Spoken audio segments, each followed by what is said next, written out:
agent étudié conseil du groupe ESC3. Je suis également le manager entrepreneurial dans l'ensemble du groupe. Je suis également chef de projet sur la cellule développement du groupe et pour la formation. Pendant les 10 premières années de la Technopole, j'en ai assumé la direction opérationnelle. Donc tout ce qui touche un petit peu à l'entrepreneuriat, je me suis fait les dents dessus. J'ai également pris pendant quelques années la direction administrative et financière d'une start-up. Voilà. Je vais essayer d'introduire un petit peu rapidement ce workshop sur l'entrepreneuriat en Afrique. Déjà, en liminaire, une chose sur laquelle il faut qu'on se mette d'accord, sous l'appellation entrepreneuriat ou entreprendre, j'entends aussi bien la reprise d'entreprise, la création d'activités, que la création d'initiatives de type associatif ou humanitaire. On soit bien clair là-dessus. Il peut y avoir des malentendus. La première chose, ça vous l'avez tous compris probablement, pourquoi l'Afrique et pourquoi ce focus sur l'Afrique. En fait, c'est parce que l'Afrique en ce moment fait pâlir un petit peu tout le reste de la planète. Ils ont des taux de croissance énormes. Nous, on aimerait bien avoir les mêmes. Donc si on a des territoires qui ont des taux de croissance aussi importants, il y a une règle de marché. C'est que sur un territoire qui a des taux de croissance importants, il y a nécessairement émergence de besoins nouveaux. Et donc, dans cette dimension de croissance et de développement, ça devient nécessairement un territoire d'opportunité. Ça, c'est la première chose en ce qui concerne l'Afrique. La deuxième chose, en ce qui concerne cette fois le fait d'entreprendre, quand on est étudiant français, on n'a jamais eu la chance qu'on a aujourd'hui de pouvoir penser à un projet d'entreprise. On a un pays, et c'est même une première mondiale en ce qui concerne le statut d'étudiant entrepreneur, on a un pays qui a décidé, au niveau de sa politique nationale, de mettre lourdement l'accent sur la capacité des étudiants à entreprendre. Donc on a tout un contexte qui se prête aujourd'hui au fait d'aider les étudiants à préparer, voire à se lancer sur un projet d'entrepreneuriat. Donc c'est une superbe opportunité. Donc là on vient de voir deux opportunités géniales. La troisième, c'est ce qui concerne notre écosystème local. Notre écosystème local qui est très original parce que c'est à la fois un territoire que les gens de Bruxelles ou au niveau européen appellent peripheral regions, c'est-à-dire qu'on est suffisamment distant d'un grand pôle magnétique pour ne pas être une cité dortoir, et en même temps, on est juste au début du développement de nouvelles activités. Et on a un gros bassin de consommation qui est juste à notre portée. Donc c'est un endroit finalement un petit peu idéal pour faire naître des choses nouvelles. Et on a surtout un territoire qui est très dynamique en dimension d'entrepreneuriat. À la fois dans une transversalité, avec des écoles d'ingénieurs, des écoles d'informatique, des écoles de management, des écoles de design, une technopole, tout ça qui fonctionne comme un seul homme sur un même dispositif. C'est une chance et une opportunité que de pouvoir préparer son projet d'entreprise, je vous dis bien, préparer son projet d'entreprise dans ce contexte-là. Donc, entreprendre en Afrique, ça prend tout son sens. Maintenant, simplement en conclusion, je dirais que pour avoir commencé à travailler le sujet sur place, en Afrique, j'ai qu'il n'y a pas un modèle qu'il faut répliquer partout. Et il vous appartient de le décliner avec le respect et des organisations et des cultures que vous rencontrerez sur place. Et donc, il y a probablement un état d'esprit d'entrepreneuriat à l'africaine qu'il vous faut découvrir. Voilà. Vous avez, vous, dans vos mains, les clés de votre propre réussite en termes d'entreprise. Voilà. Maintenant, je vais laisser donc, nos intervenants vous en dire beaucoup plus en détail sur ces éléments-là. Un grand merci à vous.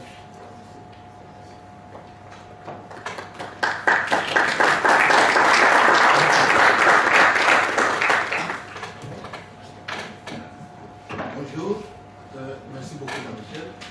Merci Fabrice de nous donner cette opportunité.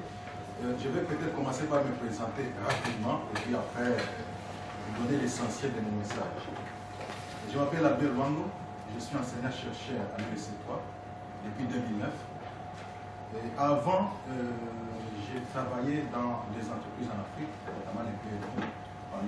10 ans avant de me décider d'aller poursuivre mes études en Belgique, où j'ai fini ma thèse en 2009. Et puis là, je suis professeur enseignant, j'ai fait des recherches sur l'entrepreneuriat, et notamment aussi sur les entreprises familiales. Voilà ce qui me concerne. Cette présentation est aussi utile parce qu'en fait, l'objet de ma présentation aujourd'hui, ce n'est pas une présentation académique. C'est juste pour pouvoir échanger avec vous, vous donner ce qui est mon impression de ce que j'ai constaté en Afrique, est-ce que j'en sais, et puis après, peut-être je répondrai avec plaisir à vos questions. Ça vous va comme ça? En résumé, ce que je vais vous présenter, c'est d'abord l'entrepreneuriat en Afrique. On sent que c'est un phénomène très répandu. Et si pendant longtemps, il a été considéré comme un entrepreneuriat de nécessité, maintenant, ça forme des choses commencent à changer. Ça devient beaucoup plus un entrepreneuriat d'opportunité. Entrepreneuriat d'opportunité, ça veut dire quoi? Ça veut dire qu'on n'est plus dans cette logique où les gens ils allaient vers l'entrepreneuriat faute de mieux. Parce qu'en Afrique, souvenez-vous, les indépendances, c'est beaucoup plus des années 60, globalement en Afrique. Et le rêve de chaque jeune, à l'époque, c'était de faire des études et intégrer une grande entreprise ou peut-être l'administration et faire partie de ce qu'on appelle la bourgeoisie. Et donc finalement, les gens qui allaient vers l'entrepreneuriat, ce sont les gens qui n'ont pas pu, soit parce qu'ils n'ont pas pu financer des études qui étaient coûteuses, soit qui n'ont pas pu trouver les capitaux pour pouvoir se lancer dans des entreprises beaucoup plus énormes, et donc ils se sont lancés souvent dans des petites activités commerciales. Mais aujourd'hui, on se rend compte que les choses sont en train de changer. Ça change parce qu'on se rend compte que le marché de l'emploi, ça devient compliqué. Et aussi, on se rend compte que même en entrepreneuriat, on peut mieux se réaliser. Ça veut dire qu'on a vu, par exemple, vers les années 60, les gens qui étaient entrepreneurs et qui aujourd'hui, disons 40 ans après, ils doivent prendre leur retraite, ils avaient leurs jeunes qui devaient poursuivre les études. En fait, eux, ils n'ont pas eu la chance de poursuivre les études, mais il fallait pousser les jeunes pour poursuivre les études parce qu'on était toujours dans cette logique où il fallait faire partie de la bourgeoisie du diplôme. Maintenant, ils se rendent compte que non, s'occuper de l'entreprise, essentiellement familiale, ça peut être aussi une opportunité de se tirer d'affaires. Et donc, on commence à intéresser les jeunes pour venir vers l'entreprise familiale. Évidemment, ça présente beaucoup de problèmes, mais on se rend compte que beaucoup plus de jeunes commencent à s'intéresser. Au-delà des jeunes, on va voir aussi que de l'extérieur, en fait, les premiers entrepreneurs, comme qui dirait les entrepreneurs, c'est-à-dire des gens qui se sont lancés dans les activités en Afrique, à l'époque coloniale, ils étaient obligés de partir avec les indépendances. Ça chauffait, tout le monde était obligé de partir. Les grands groupes sont revenus, mais les individus, eux, étaient partis. Maintenant, on se rend compte que progressivement, les gens qui, peut-être par nostalgie, les gens qui ont vécu là-bas, et tout ça, peut-être après même avoir fait leur carrière ici en Occident, il y en a aussi qui commencent à revenir vers l'entreprise en Afrique, et ça devient beaucoup plus pour tirer les opportunités qui existent. Donc évidemment, parler de l'entrepreneuriat en Afrique, c'est peut-être prétentieux parce qu'il y a une très grande diversité. L'Afrique est divers. Il existe des pays où c'est beaucoup plus le potentiel des ressources naturelles qu'il faut exploiter. Il existe des pays où c'est beaucoup plus le pétrole. Il existe des pays où beaucoup plus c'est le tourisme, ainsi de suite. Donc, malgré ces diversités, je vais peut-être faire un focus sur ce que je pense être les opportunités et les menaces communes à tous les pays africains. Et donc, ma question, c'est de savoir de quelles potentialités peut-on tirer profit pour pouvoir entreprendre en Afrique. C'est donc ça, globalement, la question à laquelle je peux bien répondre. Tout d'abord, il faut bien regarder qu'en fait, en Afrique, il faut considérer d'abord ce qu'il y a comme opportunité et comme ce qu'il y a comme menace. Au niveau des opportunités, on nous a toujours dit main-d'œuvre abondante et bon marché. Ça, c'est un élément dont on peut tirer profit. Vraiment, la Chine était, ou l'Asie en général, était la première à tirer profit de cet avantage. Aussi, ce qu'il y a en Afrique, c'est comme Jean-Michel l'a souligné, c'est un taux de croissance élevé. On dit que, par exemple, dans les pays, dans les années qui vont venir, c'est la moitié des pays qui ont un taux de croissance à 2 chiffres, presque plus de la moitié se retrouve en Afrique. Donc, il y a des opportunités à tirer de ce côté-là. Et aussi, il existe de nombreuses ressources naturelles qui sont inexploitées et même il existe des facilités qui souvent sont ignorées, notamment pour les investisseurs en Afrique pour pouvoir exporter, que ce soit en Europe ou aux États-Unis. Et là, donc globalement, je dis il y a des potentialités à exploiter. Mais si on regarde de l'autre côté, il y a aussi des menaces.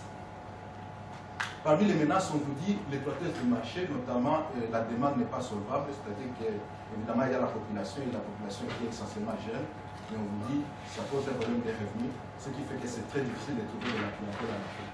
Mais on va voir dans la suite que toutes ces menaces sont finalement des opportunités. Deuxième élément qui décourage l'entrepreneuriat en Afrique, c'est l'instabilité politique. L'instabilité politique dans le sens où on n'est pas sûr de pouvoir installer par exemple son usine, son industrie, et de pouvoir, disons, être rentable à long terme. C'est pas, il y a tellement d'instabilité que du jour au lendemain, il peut y avoir une rébellion qui naît et l'usine qui est pillée, et donc vous perdez votre investissement. Et donc, cela aussi conditionne même les types d'investissement qu'on connaît actuellement en Afrique. Troisième menace, c'est au niveau de l'infrastructure. Qui dit infrastructure dit les routes, dit aussi les sources d'énergie. On vous dit que c'est très difficile en Afrique parce que les routes ne sont pas à très bon état. Vous avez souvent dans les pays africains, même dans les capitales, une grande route principale, mais au-delà de cela, il n'y a presque rien. Et donc, si vous avez un circuit de distribution qui va au-delà de la route principale, si vous avez un circuit de distribution qui va même dans les villages, même dans les points réguliers, c'est très difficile de pouvoir approvisionner votre clientèle. Mais c'est là pour vous dire aussi qu'il y a des opportunités dans ce sens-là aussi. Et on vous dit aussi dépenses au niveau, ou même complications au niveau des démarrages. Les formalités sont tellement lourdes que vous ne savez pas. Si on vous présente le nombre de taxes qu'il faut payer dans plusieurs pays africains pour pouvoir se lancer dans les affaires, vous allez vous dire que ça ne vaut pas la peine. Mais on va se rendre compte qu'il y en a qui parviennent à contourner ces difficultés. Donc aussi, un autre obstacle que j'ai détecté, c'est aussi l'absence d'informations nécessaires. Il y a beaucoup de gens qui voudraient bien aller en Afrique, mais ne savent pas par quelle porte frapper pour pouvoir avoir des informations, notamment sur les formalités administratives, notamment sur les potentialités locales. Et donc tout cela, ça fait partie de ce que j'appelle les menaces. Mais ce qui est très important, et ces menaces, finalement, je peux les synthétiser en disant que c'est beaucoup plus lié aux faiblesses du marché et aussi aux faiblesses institutionnelles. Mais ce que je vais vous montrer ici, c'est en fait les entreprises qui existent actuellement en Afrique, ce sont des entreprises qui n'ont pas beaucoup plus tiré profit des opportunités, mais qui ont beaucoup plus tiré profit des menaces. Donc, comme je vous ai dit tantôt, donc, il y a une sortie progressive de l'entrepreneuriat de nécessité vers un entrepreneuriat d'opportunité. Et les entreprises ont transformé les menaces en opportunités. Et dans cette transformation des menaces en opportunités, il y a deux types de porteurs de profils d'entrepreneurs qu'on rencontre en Afrique. Notamment, il y a ce qu'on appelle l'intrapreneuriat de grands groupes qui essaie de combler ce que j'appelle les lacunes institutionnelles. Si vous prenez par exemple, je suppose que vous êtes tous au courant de Western Union, n'est-ce pas? Notamment avec les transferts d'argent. En fait, Western Union a profité du fait que les structures bancaires ne fonctionnent pas comme il faut et parvient à tirer profit de ces lacunes. Si vous prenez notre exemple, je prends juste quelques exemples, c'est DHL. DHL a tiré profit de l'opportunité du fait que, comme le système de courrier, de poste n'est pas très développé en Afrique, DHL parvient aussi à en tirer profit. Si vous voulez envoyer quelqu'un en Afrique, un courrier ici, souvent les gens utilisent DHL et ça coûte énormément cher. Et un autre exemple dont je ne pourrais pas vous en parler, peut-être vous en savez beaucoup plus que moi, c'est au niveau de la téléphonie mobile. On vous dit, si aux États-Unis, peut-être qu'on a constaté qu'il y a plus d'un véhicule par personne en moyenne, en Afrique, il commence à y avoir plus de téléphones par personne. Et donc, les compagnies de téléphonie mobile se sont rendues compte que ce sont des opportunités qui peuvent tirer au niveau de l'Afrique. Et cela est lié aussi au fait que les téléphones locaux, vous allez voir que les réseaux de téléphones locaux, comme il en existait ici depuis très longtemps, en Afrique, ça ne marche pas. Et donc, je suppose que jusque-là, les entreprises qui existent, ce sont des entreprises qui ont tiré beaucoup plus profit des menaces qui existent dans l'histoire. Et cela a permis de développer beaucoup plus ce que j'appelle les petites et moyennes entreprises et les toutes petites entreprises par rapport des talents qualifiés par des travailleurs qualifiés. Ça, c'est ce qu'on constate aussi. Les travailleurs qualifiés, c'est soit les personnes de la diaspora qui ont donné leurs preuves en Occident, qui commencent à s'intéresser beaucoup plus en Afrique, en rapatriant aussi bien leurs compétences et les ressources qu'ils ont pu accumuler. Et comme je vous ai dit aussi, il y a de plus en plus d'étrangers qui ont déjà fini leur carrière ici à l'Occident et qui se disent peut-être qu'il faut aller là où il y a un peu de soleil et fouiller un tout petit peu les taxes et tirer profit des opportunités qui existent. Voilà. Donc, globalement, au niveau des perspectives, ce que je dis alors, c'est que tout ce que j'ai présenté comme opportunité, j'ai comme l'impression que ces opportunités n'ont pas encore été bien exploitées, n'est-ce pas? Notamment en ce qui concerne la main-d'œuvre. Et je dis, cette main-d'œuvre bon marché peut être beaucoup plus exploitée dans les secteurs, notamment primaires, entendez par là l'agriculture, et notamment aussi dans l'industrie. Parce qu'on se rend compte que les activités qui ont été développées jusque-là en Afrique, ce sont beaucoup plus des activités du tertiaire, donc beaucoup plus les services et notamment les commerces. Je dis, une façon aussi de tirer profit des opportunités qui existent, c'est de favoriser les collaborations avec les réseaux de producteurs existants localement.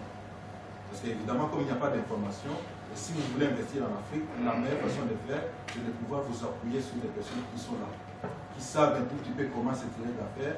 Au lieu de la multitude de taxes, ils savent comment faire attendre les agents de l'État qui vont pouvoir payer plus tard. Parce que si vous y allez, on vous présente la liste des taxes qu'il faut payer dès le démarrage, vous êtes découragé. Alors le seul moyen efficace, c'est de pouvoir profiter des personnes qui investissent localement. Et autre moyen d'investir en Afrique, c'est aussi de profiter du réseau de distribution ailleurs. Ça veut dire que si vous voulez investir en Afrique, évidemment, on ne peut pas avoir les pieds partout. Essayez de voir des gens qui ont les réseaux de distribution ici en Occident pour pouvoir développer par exemple les activités d'exportation. J'ai parlé de l'étroitesse du marché, notamment au manque de revenus, mais rien ne vous oblige de pouvoir tout vendre de votre production là. Et il existe même des facilités qui sont accordées notamment par l'Europe, par la Commission européenne, par les États-Unis au niveau de l'exportation ou de l'importation des biens venant d'Afrique. Il y a beaucoup d'opportunités dont vous pouvez tirer profit. Donc voilà clairement en bref ce qu'a été ma présentation. Le reste, je vais pouvoir en discuter au cours des questions-réponses et on pourra plus échanger. Merci.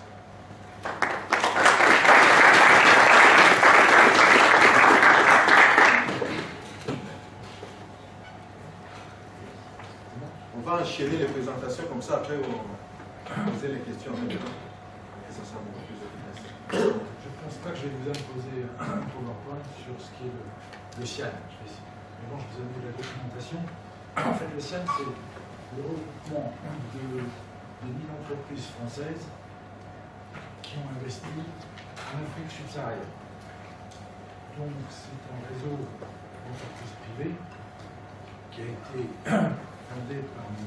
Pélisson, qui était le créateur d'accord avec nous, et qui a considéré que l'administration c'était une grande chose, mais que le privé était aussi un petit peu plus efficace. Donc, on a cette association qui est basée à Paris, une loi de 1901. On entretient des relations avec l'EPCAM, qui est l'organisation des entreprises privées, et avec Bruxelles aussi. Alors, qu'est-ce qu'on fait? On essaie d'aider les gens, d'abord nos propres membres qui peuvent avoir des problèmes, et puis on a créé au sein du CIAN des zones de type d'activité. On a des zones géographiques. On a des experts par type de pays. Vous avez un expert anglophone, Nigeria, donc je suis pas loin. Vous avez l'expert anglophone, tout ce qui est problème Angola, Mozambique. Vous avez Afrique francophone, mais Afrique de l'Ouest d'un côté et Afrique centrale de l'autre. Et puis, vous avez des commissions qui ont été créées sur un certain nombre de problèmes liés à la présence des entreprises en Afrique. On parle pas des problèmes d'installation, etc. Si vous voulez, on a une des choses qui a développé ce problème des commissions et de l'action, c'était que le non-SIA. Il y a eu, à l'époque de cette épidémie, les entreprises qui ne sont pas toujours des bénévoles, mais qui sont aussi, qui contrôlent dans un bien compris, ont considéré qu'on devait apporter une assistance aux populations de travailleurs qui étaient chez nous pour pouvoir les aider à surmonter les...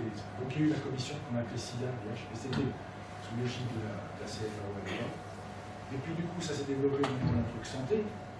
On a développé une autre commission, on a mis un petit bouquin sur la RSE, la responsabilité sociétale des entreprises.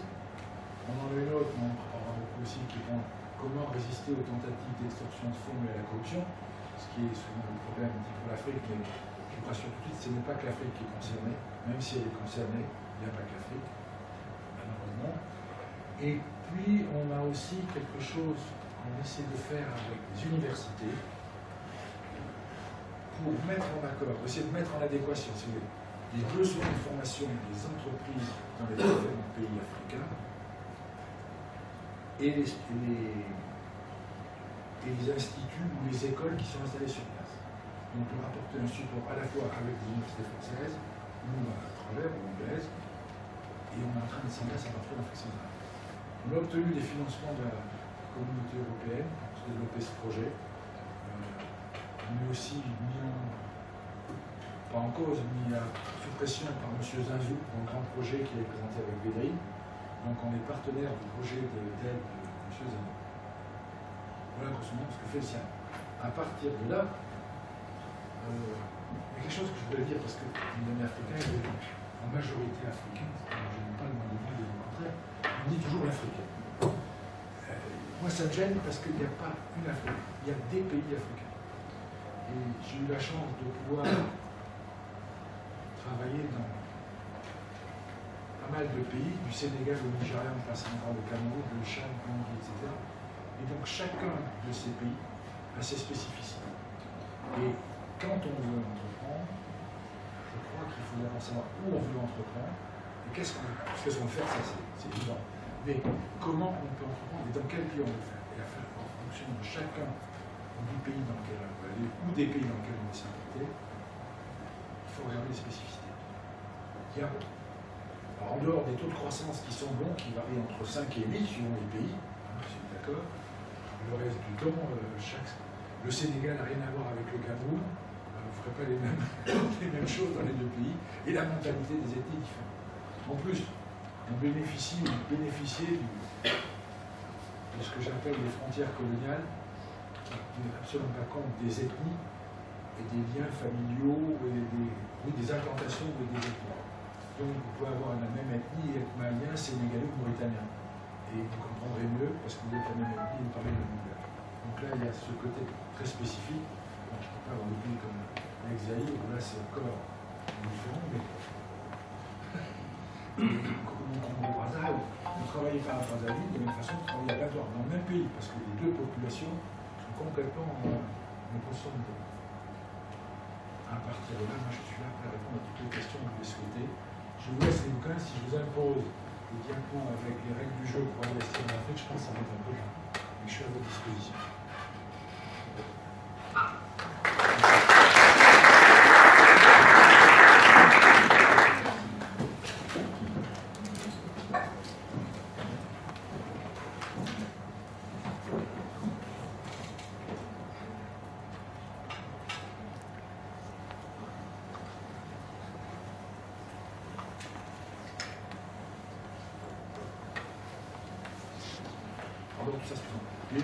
À votre disposition avec tous les slides sur tous les pays, ce qu'on peut faire. Je vous laisserai de la copie de les guides, le copyright.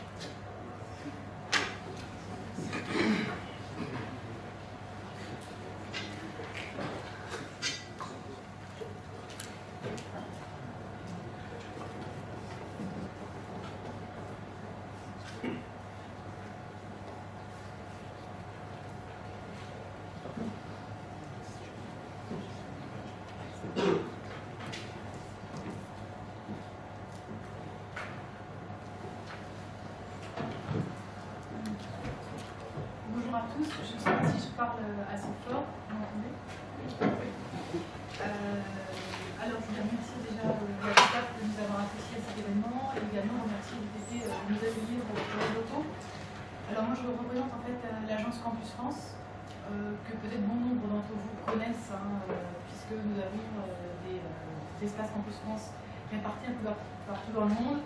Notre mission principale, comme vous le savez, c'est d'assurer la promotion d'enseignement supérieur français à l'étranger et d'assurer aussi le lien entre les personnes qui souhaitent venir faire un parcours étudiant en France et les établissements. Donc on accueille les étudiants internationaux en France. Alors pourquoi ce programme Entrepreneur en Afrique, qui se situe finalement un petit peu, si je peux dire, en marge de notre activité principale, puisqu'à un moment se pose la question finalement de qu'est-ce que deviennent les diplômés internationaux formés en France. Et la question, elle se pose plus particulièrement au niveau des étudiants africains, parce que comme vous voyez, en fait, la France, on est le 3e pays d'accueil des étudiants internationaux, mais surtout, on accueille pratiquement 300 000 étudiants africains en France. Donc effectivement, la question de l'insertion professionnelle et du devenir de ces étudiants, pour nous, elle est très importante. Alors, on a mis en place un dispositif qui s'appelle Entrepreneur en Afrique, que je vais vous présenter avec un financement du ministère des Affaires étrangères. L'idée pour nous, c'est de dire, voilà, quel est le devenir de ces étudiants, mais aussi faire le constat qu'un certain nombre d'étudiants diplômés, en fait, souhaitent contribuer au développement économique de leur pays d'origine, mais parfois se demandent comment le faire et sont à la recherche aussi de dispositifs, d'outils pour pouvoir être accompagnés dans cette démarche-là.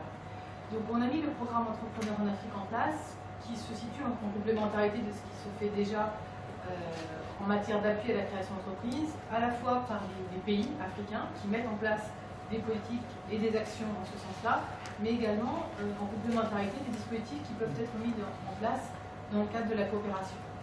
Donc nous, on n'a pas décidé de se repositionner sur des choses qui se font déjà bien par ailleurs. On a décidé de s'appuyer sur nos forces pour accompagner les projets. Alors nos forces, c'est quoi? C'est surtout notre lien avec les établissements d'enseignement supérieur français. Ces établissements français, comme vous le savez, ont en leur sein un certain nombre de laboratoires et de compétences qui peuvent être valorisés pour appuyer des projets de création d'entreprise. Donc l'idée pour nous, c'est de solliciter ces établissements d'enseignement supérieur français pour apporter une assistance technique à des projets de création d'entreprise. Alors, on n'accompagne pas tout type de projet, c'est-à-dire que si par exemple vous vous lancez dans un projet d'import-export, nous on n'aura pas de valeur ajoutée. Par contre, on a une valeur ajoutée si vous souhaitez vous développer sur des secteurs comme l'agroalimentaire, les énergies renouvelables, l'industrie, parce qu'on va pouvoir mobiliser des compétences à l'UTT par exemple qui accompagne un certain nombre de projets, mais également dans d'autres établissements. Et donc, ce sont ces compétences-là qu'on va mobiliser pour accompagner les projets. Alors, un exemple concret, par exemple sur l'agroalimentaire, on va avoir des porteurs de projets qui vont nous solliciter sur comment je mets en place un process de production. Comment je fais en sorte que les produits que je fabrique puissent répondre à une charte de qualité, aux normes internationales et que je puisse exporter. Donc tout ça, un entrepreneur, c'est peut-être parfois difficile pour le faire soi-même, même quand on a des domaines d'activité, parce que ça nécessite l'utilisation de matériel, d'équipements, voilà, qui ne peuvent pas être achetés à une échelle individuelle. Et donc c'est aussi pour ça qu'on mobilise les établissements, pour pouvoir faire des tests en laboratoire, pour pouvoir répondre aux problématiques des entrepreneurs. L'idée au final pour nous, c'est que l'assistance technique qui est fournie par ces établissements puisse permettre de crédibiliser le projet en termes techniques. C'est-à-dire que quand vous allez ensuite voir un banquier ou un partenaire, vous pourrez dire mon projet tient la route au niveau technique et scientifique parce qu'il a été accompagné par un établissement. Donc ça, c'est notre objectif au final, c'est qu'il y ait une crédibilité pour votre projet. Alors, ça c'est donc le premier service que nous proposons, c'est l'assistance technique qui est fournie par les établissements d'enseignement supérieur. C'est donc un service qu'on appelle non financier, puisque le coût de cet accompagnement-là est pris en compte. Ce n'est pas un accompagnement financier en tant que tel, mais nous on le prend aussi en charge à travers le programme. Le deuxième service que nous proposons, c'est un service d'accompagnement complémentaire qui est fourni par des structures partenaires basées en Afrique. Dans les pays dans lesquels nous intervenons, donc on intervient nous exclusivement dans les pays d'Afrique subsaharienne francophone, c'est déjà pas mal de pays. On a mis en place des partenariats avec des structures qui sont à même de réaliser des études de marché, des business plans, qui peuvent accompagner aussi les entrepreneurs en suivi post-création. Donc voilà, c'est vraiment complémentaire à l'assistance technique des établissements. Dernier service que nous mettons en place, c'est un service d'accompagnement financier. vous le savez sans doute mieux que moi, il est assez difficile de lever des financements, notamment des financements bancaires, pour la création d'entreprises en Afrique. Donc, Campus France n'est pas un établissement financier, donc on ne va pas se substituer aux banques, c'est absolument pas notre créneau. Mais par contre, on a mis en place un outil financier qui est un dispositif de prêt d'honneur. Et ce dispositif de prêt d'honneur permet d'octroyer un prêt à taux zéro et avec un remboursement en différé pour les entrepreneurs que nous avons accompagnés dans la partie assistance technique et dans la partie accompagnement par nos structures partenaires. L'idée, c'est de contribuer à renforcer les apports personnels de l'entrepreneur, mais surtout d'aider à lever des financements complémentaires au niveau des banques ou d'autres organismes de financement. Alors, très rapidement, je reviens sur la participation des établissements. Je vous disais que les établissements se mobilisaient une fois que les projets ont été sélectionnés. Donc on met à disposition les projets au niveau des établissements qui, en fonction de leurs compétences, vont se positionner en fait sur des projets. Donc nous, on prend en charge cet accompagnement-là. C'est-à-dire que l'entrepreneur qui nous sollicite, qui a été sélectionné par le comité de sélection, son projet est accompagné gratuitement puisque nous le prenons en charge. Pendant l'assistance technique qui dure environ 6 mois, l'établissement a la possibilité de se rendre dans les pays africains, justement, tout à l'heure, il faut prendre en compte le contexte. C'est-à-dire que vous allez au Sénégal, vous allez au Cameroun, vous allez en Côte d'Ivoire, c'est pas la même chose, c'est pas les mêmes acteurs, c'est pas les mêmes situations. Donc il faut aller sur place, voir ce qui se passe et essayer aussi de voir dans quelle mesure peut-être aussi tisser des partenariats.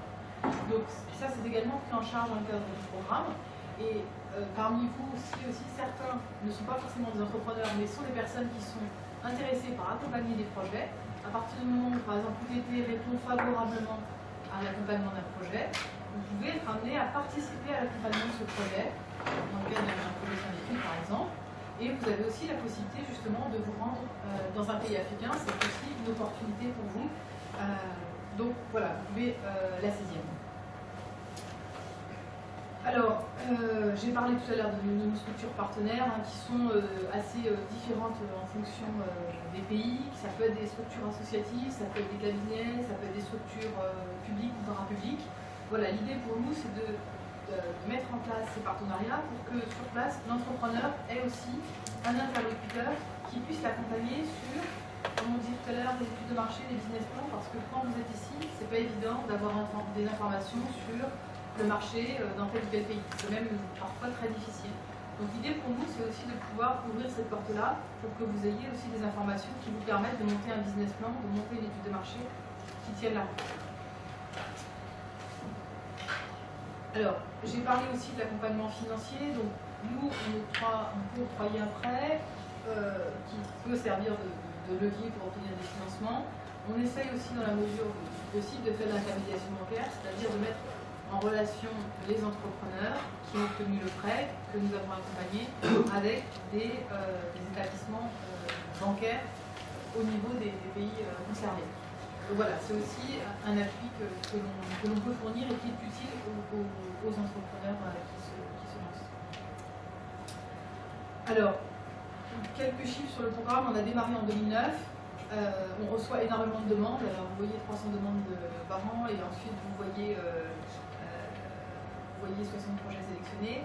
Alors, ce qu'il faut bien voir, c'est que dans les 300 demandes que nous recevons, toutes ne sont pas des projets.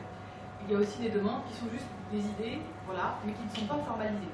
Donc nous, on accompagne des projets, pas des idées. C'est-à-dire que si vous avez une idée, à ce moment-là, vous pouvez nous contacter, bien sûr, mais on va essayer de vous mettre en relation avec des structures en France ou en Afrique qui vont vous aider à formaliser le projet, et essayer de voir, de repréciser en fait le projet, pour que vous puissiez aussi identifier quels sont vraiment vos objectifs et quels sont vos besoins d'accompagnement. Alors, on organise 2 comités de sélection par an qui réunissent des structures assez variées. On a le ministère des Affaires étrangères qui finance le programme, l'Agence française de développement, on a le SCIAN qui est représenté à ce comité de sélection. On a également des représentants des conférences d'établissement, donc la CGE, donc la conférence des grandes écoles, la CPU, la conférence des présidents d'université, et puis également des structures basées en Afrique. Je pense notamment à la commission de l'UEMOA, donc l'Union économique et monétaire ouest-africaine, que certains connaissent peut-être, et puis également la BOAD, la Banque ouest-africaine de développement, qui participe au comité de sélection, qui analyse des projets sous différents angles et qui vont ensuite décider si le projet peut être accompagné par le programme Entrepreneurs en Afrique. Alors d'ailleurs, je vois que mon PowerPoint est actualisé, je vois 60 projets sélectionnés. On a organisé un comité de sélection il y a une dizaine de jours et on a sélectionné 10 nouveaux projets, donc ça porte à 70 le nombre de projets sélectionnés. On a environ une grosse trentaine d'entreprises créées. Il y a un décalage là aussi avec les 70 parce que entre le moment où votre projet est sélectionné et le moment où l'entreprise se crée et démarre son activité, il va s'écouler 1 an, 2 ans, voire plus, le temps de monter vraiment le projet d'entreprise et puis le temps aussi de réunir les financements nécessaires pour le démarrage de l'activité en tant que telle. Alors, on a travaillé particulièrement au niveau des établissements avec des écoles d'ingénieurs. On a pratiquement 50 établissements qui sont mobilisés sur ce dispositif et qui interviennent dans l'accompagnement des projets. Et on a essayé de nouer aussi des relations avec les établissements d'enseignement supérieur africains. L'idée étant aussi que ces établissements puissent être un relais technique, technologique sur place et qu'ils puissent aussi co-accompagner des projets. Ça a été le cas par exemple sur des projets, un projet qui a été co-accompagné par le 2IE, qui est une école basée au Burkina Faso et qui a une politique très développée pour tout ce qui concerne l'entrepreneuriat et la création d'entreprises par les étudiants qui sont issus de cet établissement. Donc voilà, on essaye aussi de développer ce type de relation pour pouvoir permettre justement qu'il y ait un lien entre la personne en France qui monte son projet et puis ensuite la concrétisation du projet au niveau africain. Alors, quelques exemples de projets accompagnés. On intervient dans pas mal de domaines, comme je vous disais, on intervient surtout sur des projets à forte valeur ajoutée. Alors ça peut être vague, la valeur ajoutée. L'idée pour nous, c'est qu'on crée quelque chose qui n'existait pas forcément sur place. Ça peut être de la transformation agroalimentaire, ça peut être le développement de solutions énergétiques, ça peut être des industries de recyclage ou dans l'environnement. On a eu par exemple des entreprises de réutilisation de sacs plastiques, là, on voit au niveau de la voir. On a des projets aussi dans le domaine de tout ce qui est nouvelles technologies, informatique, applications mobiles, etc. Donc il y a effectivement pas mal d'opportunités. Il faut aussi savoir se positionner parce que c'est aussi des secteurs concurrentiels. Mais c'est aussi là qu'il y a vraiment des opportunités, hein, c'est ce qui est dit aussi tout à l'heure.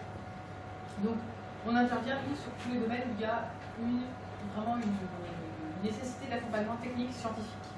Donc voilà, on est sur un créneau assez spécifique.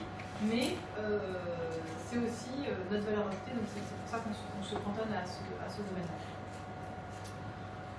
Voilà, alors ça c'est plus large. Hein. L'idée pour nous, c'est aussi de pérenniser le dispositif en mettant en place des partenariats à la fois en Afrique et également avec d'autres structures qui interviennent dans l'accompagnement à la création d'entreprises ou au développement de l'appui au secteur privé, comme l'Agence française de développement. Et puis également avec des structures en Afrique qui peuvent accompagner au quotidien les projets. On a aussi souhaité élargir notre dispositif. On avait démarré dans une phase pilote à 9 pays, en Afrique de l'Ouest et en Afrique centrale. Et là, aujourd'hui, on est sur l'ensemble des pays d'Afrique subsaharienne francophone. Donc on essaye au maximum de renforcer et de développer le dispositif. Voilà, je pense que j'ai à peu près tout dit. Donc n'hésitez pas s'il y a des questions ou si vous avez des projets, je suis à votre disposition.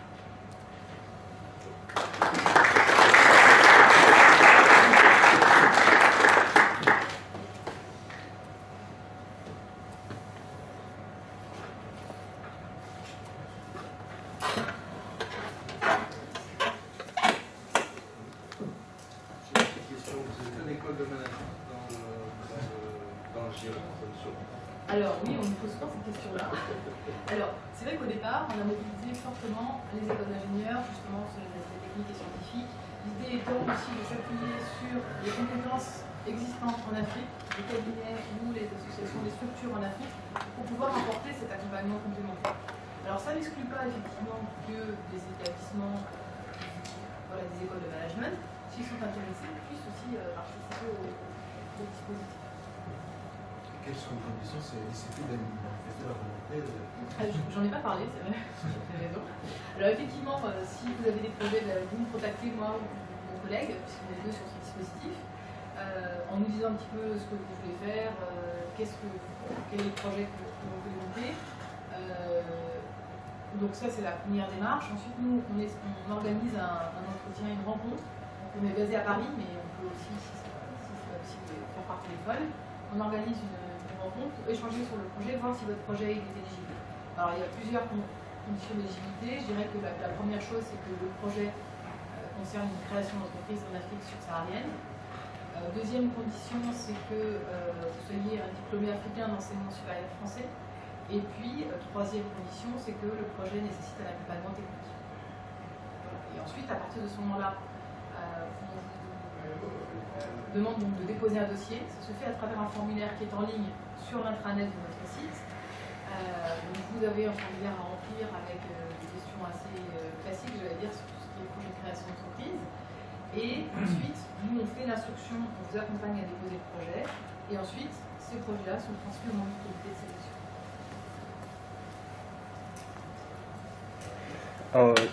Lorsqu'on dépose le dossier, lorsqu'on dépose le projet, est-ce qu'il faut venir avec un projet déjà finalisé, donc ramener le business plan, ou est-ce que vous allez nous aider à le finaliser, à créer le business plan et tout? Alors, comme je l'ai dit tout à l'heure, il ne faut pas venir avec juste une idée, il faut venir avec un projet. Après, on peut bien comprendre que votre business plan ne soit pas finalisé, parce que bien souvent, l'accompagnement technique des établissements fait que votre business plan, même si vous en aviez un au départ, il va être actualisé, il va être revu. Donc, par contre, il ne faut pas venir avec un projet en disant je vais faire ça, je pense que ça va me coûter à peu près, je sais pas, 150 000 euros et j'ai 3 000 euros d'affaires personnelles. Ça ne va pas le faire. Parce que il faut vraiment quantifier quels sont vos besoins. Même si vous faites une approximation, il faut quand même qu'on comprenne globalement que vous avez monté le projet de manière à peu près sérieuse entre guillemets, c'est-à-dire que vous avez un petit peu évalué les besoins et que vous avez à peu près évalué aussi les financements nécessaires et que ce que vous apportez dans le projet permet réellement de contribuer à l'émergence de ce projet. Je parlais de l'apport personnel. Si votre apport personnel est trop faible, vous n'allez pas pouvoir solliciter des financements. Si vous-même vous n'investissez pas dans le projet, personne ne va le faire à votre place.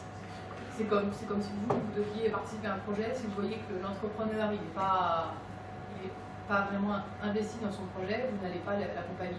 Et c'est assez logique en fait.